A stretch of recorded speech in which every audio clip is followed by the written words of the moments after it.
दोस्तों, मेरा नाम विशाल है और मैं मेहंदीपुर का रहने वाला हूँ। दुनिया में ना जाने कितनी अजीब अजीब बातें होती हैं जिनके ऊपर हर किसी को विश्वास ही नहीं होता, लेकिन कुछ किस्से ऐसे भी होते हैं जो वास्तव में ही सच्चाई पर आधारित होते हैं। मैंने भी अपनी लाइफ में एक ऐसा अनुभव महसूस किया है जिसे याद करते आज भी मेरे बदन में सनसनी मच जाती है। दोस्तों, ये बात तब की है जब गर्मियों का मौसम था। तेज धूप के चलते सुबह के 10 बजे के बाद भी घर से निकलना मुश्किल हो जाता था, तो ऐसे में हमें रात का सफर काफी अच्छा लगता था और रात को सफर करना काफी आरामदायक भी होता था। इसलिए मैं और मेरे मामा का लड़का अतुल, हम दोनों विशाखापट्टनम की तरफ निकलने वाले थे। अतुल हमारे यहाँ पर आया हुआ था, जिस वजह से मैंने सोचा कि उसे भी साथ लेकर चलता हूँ। वो क्या था कि आज हमारे दोस्त के यहाँ पर उसकी बहन की शादी थी और शादी में जाना हमारे लिए बहुत ही ज़रूरी था, क्योंकि वो मेरा बहुत ही खास दोस्त था। तो ऐसे में हम नहीं चाहते थे कि उसके दिल को ठेस पहुंचे। इसलिए मैंने अपने दोस्त अतुल को बोल दिया कि हम 10 बजे ही निकल जाएंगे, और फिर हमने ऐसा ही किया। हम 10 बजे के आसपास पूरी तरह से तैयार होकर अपने दोस्त के घर की तरफ निकल पड़े थे। मैंने भी परफ्यूम वगैरह अच्छे से डाल लिया था और फिर अतुल के साथ एंजॉय करने के लिए निकल पड़ा। आज की रात हमारे लिए काफ़ी मज़ेदार होने वाली थी, लेकिन हम इस बात से रूबरू नहीं थे कि जिस मज़ेदार रात को हम एंजॉय करने के लिए निकल रहे हैं, आखिर में वो रात इतनी ज़्यादा खौफनाक बन जाएगी कि हम सोच भी नहीं सकते। जब हम निकले थे तब रात के करीबन 10 बज रहे थे और अब हमें रास्ते में चलते चलते आधा घंटा भी बीत गया था।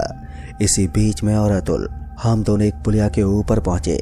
उस पुलिया के ऊपर पहुंचते ही हमने देखा कि वहां पर एकदम सन्नाटा हो गया था। दरअसल उस पुलिया की बाईं तरफ एक रोड निकलती थी, हमें उस रोड से होते हुए निकलना था। फिर इसी बीच हमने देखा कि उस रोड के ऊपर ना ही तो मुझे कोई लाइट नजर आ रही थी और ना ही वहां पर दूर दूर तक किसी की चहलकदमी थी। हमें हैरानी तो इस बात की थी कि वहां पर चारों तरफ सिर्फ और सिर्फ सन्नाटा था। इस बारे में मैंने अतुल को भी बताया, तो उसने भी कहा कि हो सकता है कि रात में इस रास्ते से ज़्यादा गाड़ियां ना गुजरती हो और इसीलिए सन्नाटा पसरा रहता होगा। अतुल ने भी मेरी बात सुनकर हामी भरे और उसके बाद हम दोनों वहां से तुरंत ही निकल गए। पता नहीं क्यों उस रास्ते पर ड्राइव करते हुए मुझे काफ़ी ठंड लग रही थी। ऐसा लग रहा था जैसे कि मैं सर्दियों के मौसम में बाइक को चला रहा हूँ। फिर थोड़ी देर में मेरा पूरा बदन एकदम से ठंडा हो गया और मेरी कपकपी छूटने लगी।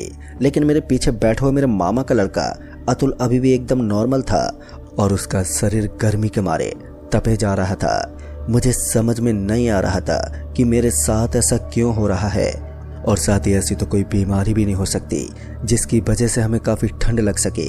उसके बाद थक हार कर मैंने बाइक को साइड में रोक दिया। बाइक को साइड में रोकते ही अतुल ने कहा, क्या हुआ भाई, तूने बाइक का ब्रेक क्यों लगा दिया? अब उसकी बात सुनकर मैंने उसे सारी बात बताई और मेरी बात सुनते ही वो हंसने लगा और मजाक के अंदाज में कहा, लगता है तेरे ऊपर भूत सवार हो गया है। उसकी बात सुनकर अब मुझे भी गुस्सा आ गया और मैं उसे तिरछी नज़रों से देखने लगा। बाद में मैं पीछे बैठ गया और वो बाइक को चलाने लगा। जब वो बाइक को चला रहा था तब उसे भी बिल्कुल ऐसा ही लग रहा था कि उसका शरीर ठंडा होता जा रहा है। मगर ये सब ज़्यादा देर तक नहीं हुआ और करीब 20 से 25 मिनट के सफ़र को काटने के बाद वो सारी चीज़ें एकदम से नॉर्मल होने लगी। उसके बाद हम शादी के मंडप तक पहुंच गए, लेकिन उस बात ने हम दोनों को काफ़ी हद तक विचलित कर दिया था। हमें ऐसा लग रहा था कि शायद हमारे साथ कुछ तो पैरानॉर्मल हुआ था। मगर जैसे मेरे दिमाग में ये पैरानॉर्मल जैसी चीज़ आती है तो फिर मैं थोड़ा डर जाता हूँ और मैं इनको ध्यान से बेदखल कर देता हूँ। शादी में पहुंचने के बाद हमने नाश्ता वास्ता करना शुरू कर दिया और अपने दोस्त से मिलने के बाद मुझे तो पता ही नहीं चला कि आखिर कब वक्त बीत गया। और उसके साथ ही बातचीत करते करते जब एक बार के लिए मेरी नज़र घड़ी की तरफ गई तो मैंने देखा कि रात के 1 बज रहे थे और इसी बीच में मेरा मोबाइल भी बज उठा। जब मैंने फ़ोन की तरफ देखा तो मैंने देखा कि मेरे घर से फ़ोन आ रहा था। फिर मैंने फ़ोन उठाया और अपने घर वालों को बोल दिया कि मैं जल्दी से यहाँ से निकल जाऊँगा। इधर मैंने अपने दोस्त को बता दिया था कि अब मुझे जल्द से जल्द यहाँ से निकलना होगा। उसने भी मेरी बात सुनकर अपनी गर्दन हिलाई और उसके बाद हम दोनों वहाँ से निकल पड़े। अब रास्ता हमारे लिए थोड़ा कठिन हो गया था क्योंकि गहरी रात हो चुकी थी और आज से पहले मैंने कभी भी इतनी रात को बाइक को ड्राइव नहीं किया था। मेरे खास दोस्त विक्रांत ने मुझे आज शादी में ही रुकने को तो कहा था, लेकिन मैंने उसे समझाया कि कल अतुल राजस्थान पुलिस की एग्जाम देने के लिए जाने वाला है, इसलिए हम दोनों के यहाँ से तुरंत ही निकलना होगा और उसे घर जाकर थोड़ी तैयारी भी करनी है। इसलिए मेरा दोस्त ज़्यादा जिद नहीं कर पाया और हम दोनों वहाँ से निकलने में कामयाब रहे।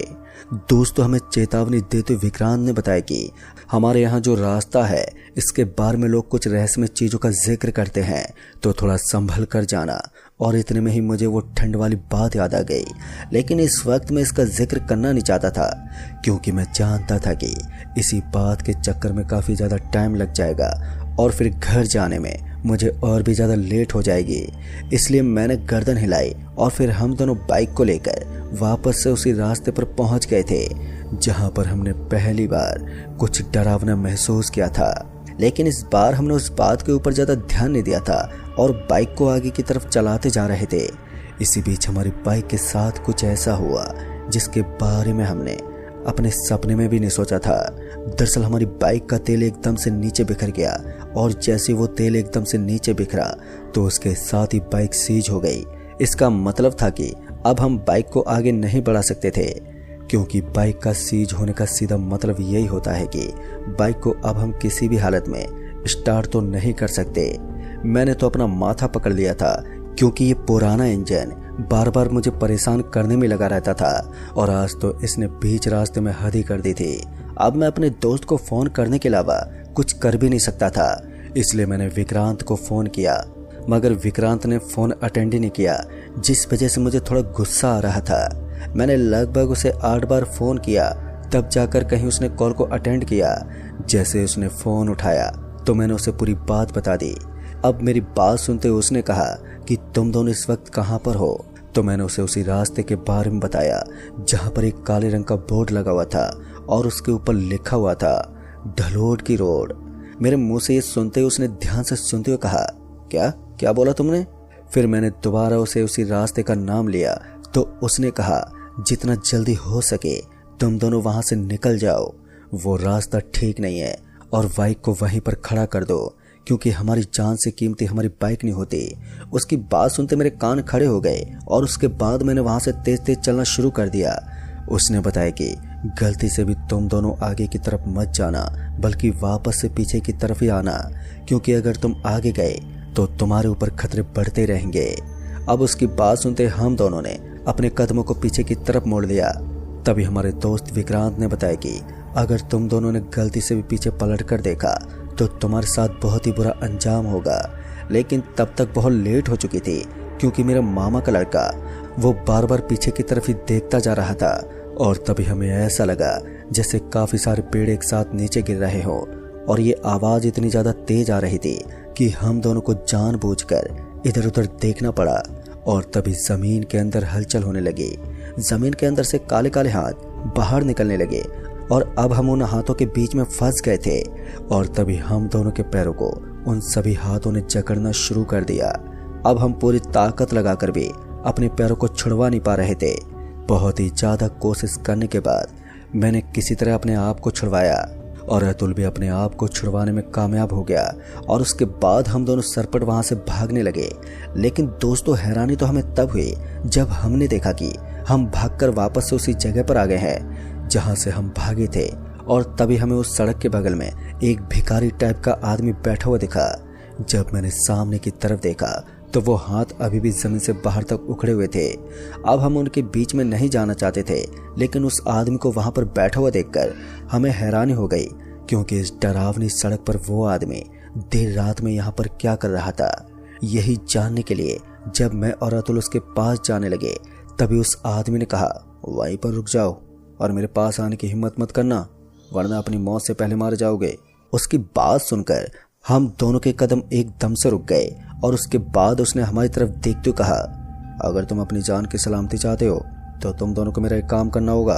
उस आदमी की बात सुनकर अतुल तो तैयार हो गया था, लेकिन तभी मैंने उस आदमी से कहा, हम तुम्हारा क्या काम कर सकते हैं और तुम होते कौन हो जो हमें यहाँ से निकलने के लिए रोक रहे हो?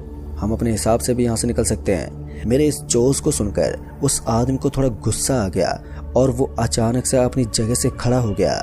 जैसे ही वो उठा तो मैंने देखा कि उस आदमी के पांव तो आधे कटे हुए थे और वो हवा में तैर रहा था। ये सब देखते मेरी तो हवा टाइट होने लगी और मेरा पूरा शरीर पसीने से लथपथ होने लगा। तभी अतुल ने कहा, जल्दी भाग यार यहाँ से। उसका ये इशारा सुनते ही मैंने फिर से भागना शुरू कर दिया और हम दोनों अंधाधुंध इस सड़क पर लगातार भागने लगे। मैं अपने मन में भगवान का नाम जप तो कर रहा था, लेकिन उससे कोई फायदा नहीं होने वाला था। फिर थोड़ी देर तक सरपट भागने के बाद हम दोनों को एहसास हुआ कि हम दोनों इस बार उस जगह से थोड़ा आगे आ गए थे। हमारे बगल में एक पानी का तालाब बना हुआ था और इस पानी के तालाब के अंदर हमें किसी चीज की डुबकी मारने की आवाजें आ रही थी। फिर ना चाहते हुए भी हम दोनों उस तालाब के पास चले गए और जैसे हम उस तालाब के करीब गए तो हमने देखा कि वहां पर सैकड़ों लोगों के शव तैर रहे थे। और ये सिलसिला देखकर हम दोनों की हिम्मत अब पूरी तरह से टूट गई थी, क्योंकि हम जिस तरफ भी अपने कदम बढ़ा रहे थे हमें उसी तरफ कोई ना कोई डरावना सिलसिला देखने को मिल जाता और हम दोनों बार बार पूरी तरह से डर जाते थे। तभी मेरे फोन की घंटी बजी और मैंने फोन की तरफ देखा तो विक्रांत का फोन आ रहा था। फोन उठाते मैंने उसे बताया कि हम इस समय तालाब के पास हैं। तालाब का नाम सुनकर तो उसने डरी हालत में कहा, तुम दोनों माया की दुनिया में फंस चुके हो और अब हम लोग तुम लोगों को इतनी आसानी से ढूंढ भी नहीं पाएंगे। माया की दुनिया का नाम सुनते ही मैं अपना सर खुजाने लगा। तभी मेरे दोस्त विक्रांत ने बताया कि तुम लोगों ने जरूर किसी आदमी से बात की होगी। तो मैंने उसे सारी बात बताई और मेरी बात सुनते उसने कहा कि तुम लोगों को अब उस आदमी का काम करना होगा। अगर तुम उस आदमी का काम नहीं कर पाओगे तो हमेशा हमेशा के लिए उस तालाब के अंदर समा जाओगे। बस तुम्हारे पास सिर्फ 2 मिनट है। अब ये सुनते मेरी हालत पतली हो गई। तभी हमको पीछे से आवाज आई, ये जो बक्सा पड़ा है तुम लोगों को इस बक्से को लेकर एक खाई के पास जाना है और इसे उसके अंदर धकेल देना है। फिर जब मैंने देखा तो ये तो वही आदमी था। फिर मैंने उस आदमी से डरी हुई हालत में कहा, लेकिन इसमें इतना ज्यादा कठिन क्या है जिसकी वजह से तुम ये काम हमसे करवाना चाहते हो। उस आदमी ने मेरी तरफ देखते हुए कहा कि तुम लोगों को सबसे अहम बात याद रखनी है कि तुम्हें इस बक्से को खोलकर ही उस खाई के अंदर डालना है और अगर ऐसा करते हुए तुम्हें किसी ने देख लिया तो तुम्हें उसे भी उस खाई के अंदर डालना होगा। अब ये सुनते मेरे कान खड़े हो गए, क्योंकि अब मैं किस किस को पकड़कर उस खाई में डालूं मुझे समझ में नहीं आ रहा था। फिर मैं किसी तरह उस बक्से को लेकर जाने लगा और तभी मैंने सोचा कि बक्सा हल्का होगा, लेकिन उस छोटे से बक्से में करीब 10 किलो जितना वजन था। किसी तरह मेहनत मशक्कत करके हम दोनों उस खाई के पास पहुंच गए और उस बक्से को खोलने लगे। और जैसे हमने उस बक्से को खोला तो हमने देखा कि उस बक्से के अंदर एक दिल था जो खून से लथपथ था। दोस्तों, सच में ये नज़ारा हर किसी नॉर्मल इंसान के लिए बहुत ही खौफनाक होता है। मैंने उस बक्से को वहीं छोड़ दिया और उस बक्से को वहां पर छोड़ते ही मुझे अपनी आंखों में तेज चमक महसूस होने लगी और उसके बाद मुझे ऐसा लगा जैसे मैं आसमान से नीचे गिर रहा हूँ। और जैसे मैंने अपने आजू बाजू में देखा तो मैं उसी जगह पर खड़ा था जहाँ पर कुछ देर पहले मुझे हाथ वगैरह नजर आ रहे थे, लेकिन मेरा भाई अतुल वहां पर नहीं था। और जैसे मैंने इधर उधर देखा तो मैंने पाया कि अतुल बेहोशी की हालत में नीचे गिरा हुआ था। और तभी मेरा दोस्त विक्रांत भी वहां पर पहुंच गया। फिर हम अतुल को लेकर अस्पताल में पहुंचे। तब हमें पता चला कि अतुल के दिल में बहुत ही ज्यादा प्रॉब्लम हो गई है और अगर ऐसा ही चलता रहा तो उसकी मौत हो सकती है। तभी उसके सारे परिवार वाले भी वहां पर पहुंच गए, लेकिन दोस्तों मैं अतुल को नहीं बचा पाया और अतुल की वहीं पर मौत हो गई। पर आज भी जब मैं सोचता हूँ तो मुझे याद आता है कि मैंने किसी दिल को उस खाई में फेंका था। कहीं न कहीं वो दिल मेरे भाई अतुल का ही होगा। यही सोचकर मेरा दिमाग खराब हो जाता है।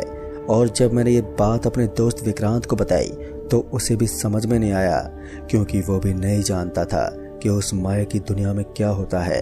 खैर, अपने भाई का मौत का जिम्मेदार आज भी मैं खुद को ही मानता हूँ और उस दिन के बाद मैं रात में कोई भी शादी अटेंड नहीं करता हूँ। तो दोस्तों, इस कहानी में बस इतना ही।